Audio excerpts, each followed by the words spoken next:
Hello Pisces. Pisces यानी मीन राशि। मैं Suresh Gaud triple in the tarot से। तो आज हम पाइसेस यानी मीन राशि की जनरल सिंगल्स के लिए जनरल लव रीडिंग करेंगे। जो सिंगल है, विडो या विडोवर या डाइवोर्सी रहे हैं या फिर अब तक अनमैरिड हैं, कुंवारे हैं, अभी तक उन्होंने शादी नहीं की है, तो ये रीडिंग उनके लिए है। जनरल है तो मैच हो भी सकती है, नहीं भी हो सकती। जिस पर जितनी मैच होती है प्लीज आप एक्सेप्ट कर सकते हैं। सनसाइन, मूनसाइन या नाम राशि जिसे चाहें आप जोड़ सकते हैं। अगर आप पर्सनल रीडिंग चाहते हैं तो नीचे डिस्क्रिप्शन बॉक्स में डिटेल्स दी गई है, वहां जाकर चेक कीजिएगा। कोई भी कंफ्यूजन, डाउट होने पर व्हाट्सएप मैसेज के जरिए आप इसे क्लियर कर सकते हैं। ये रीडिंग जो है 5 मार्च से लेकर 12 मार्च तक के लिए वीकली यानी साप्ताहिक रीडिंग होगी। तो इसमें सबसे पहले हम आपका रिसेंट पास्ट देखेंगे, फिर प्रेजेंट करंट एनर्जी, और इन दिनों कोई नया बंदा या बंदी आपकी लाइफ में आ रहा है तो नए पार्टनर के रूप में, तो उसकी एनर्जी क्या रहेगी। और अगर आप किसी पास्ट पर्सन से डील करते थे, लव लाइफ में थे, जुड़ा हुआ महसूस करते थे, दूरियां हो गई हैं, तो उसकी वापस आने की एनर्जी क्या है, और लास्ट में हम गाइडेंस देखेंगे। तो चलिए पाइसेस आपका रिसेंट पास्ट देख लेते हैं कैसा रहा है। The fool, 10 of swords and king of pentacles. तो आपका रिसेंट पास्ट रहा है कि कहीं या तो आप उनके साथ चीटिंग कर रहे थे या आपके पार्टनर ने आपके साथ चीटिंग की, धोखा दिया, अनबन रही, एंजाइटी और स्ट्रेस में रहे। लेकिन चाहे कुछ भी हुआ है, आपने महसूस किया कि आपके पार्टनर ने, चाहे रिसेंट पास्ट में आपने महसूस किया कि चाहे उन्होंने आपको कितना ही धोखा क्यों ना दिया हो, जिस तरह से अंधेरा होता है और धीरे धीरे करके उसका छटना होता है और वो रोशनी में चेंज हो जाता है, और रात के बाद दिन होता है, दुखों के बाद उसी तरह से सुख भी एक ना एक दिन जरूर आते हैं। और अमावस्या के बाद जैसे धीरे धीरे करके पूर्णिमा आती है और अपनी पूरी चांदनी चारों तरफ बिखेर देती है, अंधकार का नाश कर देती है, उसी तरह से आपको लग रहा है कि आप उठेंगे चलेंगे, चाहे आप कितने ही दुख में हैं, कितने ही कष्ट में हैं, लेकिन आप इसमें थोड़ा सा रिस्क लेंगे, एक बिगिनिंग, एक शुरुआत करेंगे, क्योंकि आप अटैचमेंट फील करते हैं, उनसे जुड़ा हुआ महसूस करते हैं। तो आप सोच रहे हैं, विचार रहे हैं कि इस रिश्ते में कैसे आगे बढ़ा जाए, और जो एंजाइटी है, जो स्ट्रेस है, जो प्रॉब्लम है, जो सामने वाले में ईगो है, तो किस तरह से उस ईगो से छुटकारा मिले। तो आप ये भी महसूस कर रहे हैं कि उनको चाहिए कि अपनी ईगो को छोड़ दें। वो या तो हो सकता है कि या तो आप में ईगो हो, या तो आपके पार्टनर में ईगो हो, या फिर कुछ पीठ पीछे ऐसा चल रहा हो जो काफी नेगेटिव है। तो इस तरह की एनर्जी रिसेंट पास्ट में दिखाई दी। लेकिन चाहे कुछ भी रहा हो, आप इसमें रिस्क लेना चाहते हैं, एक बिगिनिंग लेते दिखाई दिए, ताकि धीरे धीरे करके जो है वो एंजाइटी, स्ट्रेस, वो प्रॉब्लम खत्म हो सके और फिर से ये रिश्ता आगे बढ़ सके और शादी विवाह में कन्वर्ट हो सके, लॉन्ग लाइफ में रिश्ता जा सके, घर बनना, घर बसना, स्टेबिलिटी, खुशहाली, नेम और फेम, सारी चीजें इसमें आगे बढ़ सके। तो इसलिए आप इसमें ऑनेस्टी, ईमानदारी और लॉयल्टी के साथ आगे बढ़ते हुए दिखाई दिए, कदम बढ़ाते हुए दिखाई दिए। देख लेते हैं आपका प्रेजेंट करंट एनर्जी क्या बता रही है।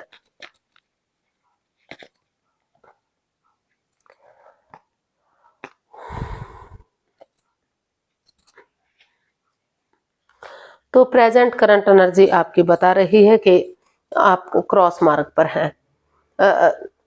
किसी बंदे या बंदी से आप लव रिलेशन में थे, प्यार प्रेम कर रहे हैं, लेकिन कोई प्यार प्रेम है और लेकिन कोई कमिटमेंट नहीं, कोई इकरार नहीं, कोई वादा नहीं कि वो आपसे शादी निभाएंगे। तो ये इस तरह का कंफ्यूजन आपकी दिखाई दे रही है। तो आप क्रॉस मार्ग पर दिखाई दे रहे हैं कि आपको शादी करनी चाहिए या नहीं करनी चाहिए, क्योंकि यहाँ कहीं ना कहीं ये रिश्ता प्रेगनेंसी को भी दिखाता है। एक दूसरे के साथ डेट्स पर जाना, घूमना फिरना, एंजॉय करना, पार्टीज में जाना, एक दूसरे के साथ खाना खाना, इस तरह की एनर्जी दिखाई दी।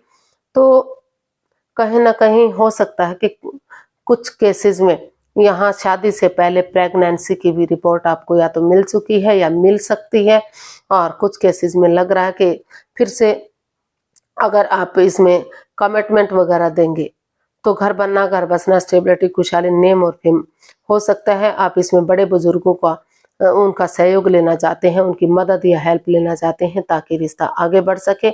और जो रिश्ते में in and out, on end of की स्थिति है, रिश्ता कभी बन रहा है कभी खत्म हो रहा है, काफी कोई कमिटमेंट नहीं, कोई इकरार नहीं, कोई ठहराव नहीं है, तो उस चीज को लेकर आप कंफ्यूजन में, प्रॉब्लम्स में दिखाई दे रहे हैं और उन चीजों को से आप छुटकारा पाना चाहते हैं। रुक कर ठहर कर सोच विचार करके परिवार या फैमिली का सपोर्ट लेकर, उनकी मदद लेकर आप आगे बढ़ने के बारे में सोच रहे हैं कि किस तरह से इस रिश्ते को सक्सेसफुल बनाया जाए, ग्रोथ, सक्सेस, प्रॉस्पेरिटी, नेम और फेम किस तरह से इस रिश्ते में वापस आए। तो इस तरह की एनर्जी आपकी प्रेजेंट में दिखाई दे रही है। देख लेते हैं अगर कोई बंदा या बंदी आपकी का नया लाइफ पार्टनर बनने के लिए आ रहा है, तो नए पार्टनर के रूप में उसकी एनर्जी क्या रहेगी।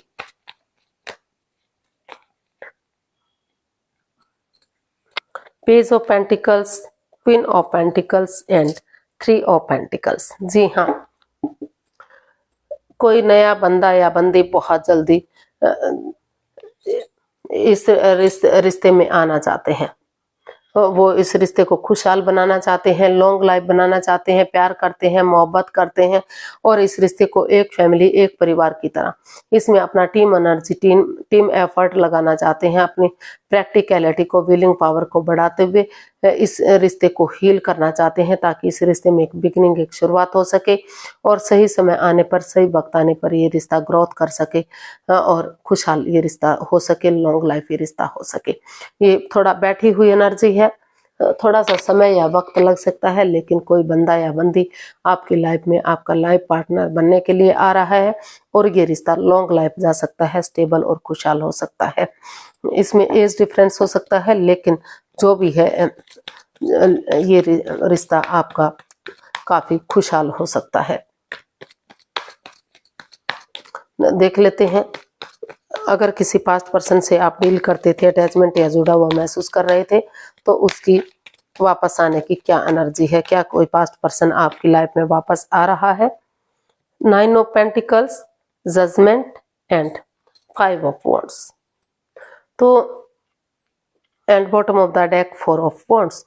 जी हाँ, कोई पास्ट पर्सन जो आप दोनों के बीच में लड़ाई झगड़ा था, मतलब उन्होंने डिसाइड किया कि वो सिंगल रहते हुए, या तो आपने डिसाइड किया या सामने वाले ने डिसाइड किया कि इस रिश्ते में जो लड़ाई झगड़ा, वाद विवाद, एंजाइटी, स्ट्रेस, प्रॉब्लम चली हुई है, तो इस रिश्ते में वापस जाने से पहले आप अपने पैरों पर खड़े होंगे, अपनी जिम्मेदारियों को समझेंगे, अपना name, fame, job, business, career, पैसा, मनी, स्टेबिलिटी, अगर इन चीजों पर ध्यान देंगे तो आगे बढ़ने में कोई प्रॉब्लम, कोई दुख तकलीफ नहीं होगा।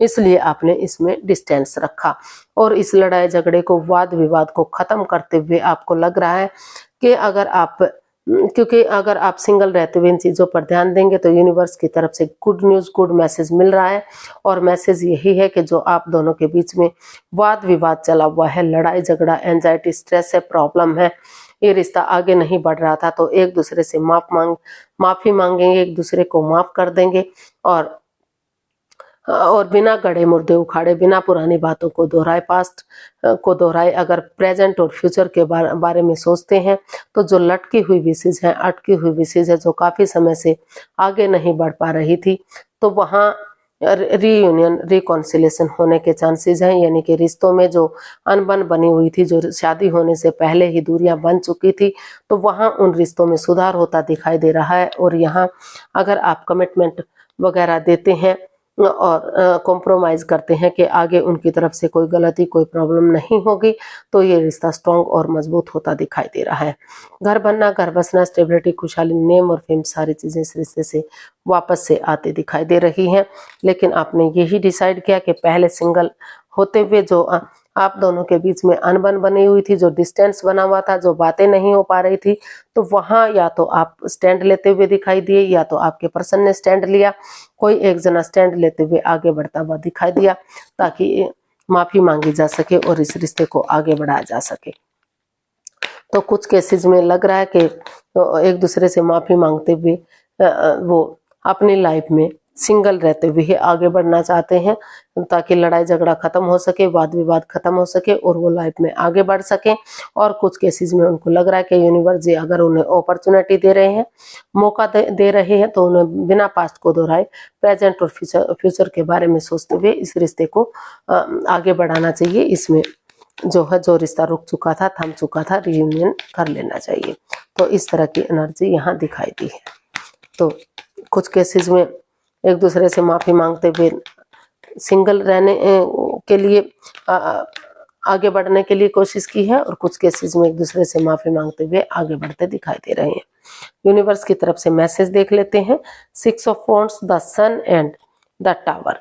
यूनिवर्स ही आपको मैसेज देना चाहते हैं, गाइडेंस देना चाहते हैं कि जो भी इस रिश्ते में नेगेटिविटी रही है, जो रिश्ता इतना अच्छा जा रहा था, आपको लग रहा था कि लॉन्ग लाइफ होगा, स्टेबल होगा, कामयाब होगा, लेकिन कुछ ना कुछ चक्राज इम्बैलेंस्ड हो गए, चक्राज बिखर गए, धड़ाम से रिश्ते में कंफ्यूजन, दिक्कतें आ गई, रिश्ते में डिस्टेंस बन गया, दूरियां आ गई। लेकिन कहीं ना कहीं अगर नई बिगिनिंग, नई शुरुआत आप लोग करते हैं, यूनिवर्स जी मैसेज देना चाहते हैं कि नए सिरे से आप एक बिगिनिंग, एक शुरुआत कीजिए, ताकि आपके चक्रास बैलेंस हो सके। और ऑनेस्टी, ईमानदारी और लॉयल्टी के साथ, बिना किसी छल कपट, हेरा फेरी, धोखाधड़ी के, इस भावना के साथ कि जैसे बच्चा इनोसेंट होता है, लॉयल होता, कोई छल कपट, कोई हेरा फेरी, धोखाधड़ी नहीं होता, उसी तरह से अगर आप इसमें आगे बढ़ेंगे तो ग्रोथ, सक्सेस, प्रॉस्पेरिटी सब कुछ इस रिश्ते से मिलेगी। और इस रिश्ते में सहनाइयां बच सकती हैं, शादी विवाह हो सकते हैं, ये रिश्ता विक्टोरियस हो सकता है, सक्सेसफुल हो सकता है, समाज में मान सम्मान, इज्जत हो सकता है, क्योंकि इसमें इतना पोटेंशियल, इतना दम, इतनी ताकत, हिम्मत है कि ये रिश्ता ग्रोथ कर सके और स्टेबल हो सके और कामयाब हो सके। तो आज के लिए इतना ही, फिर नई वीडियो के साथ मिलते हैं। अगर वीडियो सही लगती है, अच्छी लगती है, तो प्लीज़ लाइक, शेयर और सब्सक्राइब करें। कमेंट्स करना ना भूलें, इससे मोटिवेशन मिलता है, हेल्प मिलती है, वीडियो बनाने में मदद मिलती है। तो जल्दी मिलेंगे नई वीडियो के साथ।